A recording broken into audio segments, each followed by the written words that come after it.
مومن کا مرض اس کی خطاؤں کا کفارہ ہوتا ہے۔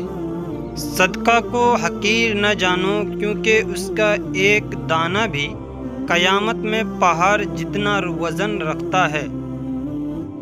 خیرات کیا کرو، صدقہ تم کو دوزخ کی آگ سے چھڑانے کا ذریعہ ہے۔ اللہ تعالیٰ فرماتا ہے کہ اے ابن آدم، تو خرچ کرتا جا، میں تجھے دیتا جاؤں گا۔ مومن کی بہترین سحری کھجور ہے۔ بے شک اللہ تعالیٰ فحش اور فحاشی کو پسند نہیں کرتا۔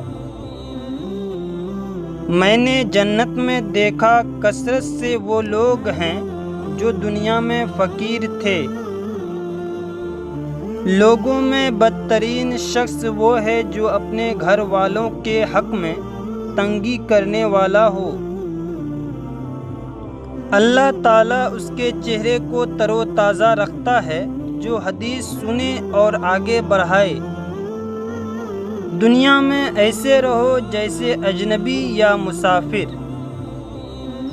لذتوں کو ختم کرنے والی موت کو کثرت سے یاد کیا کرو۔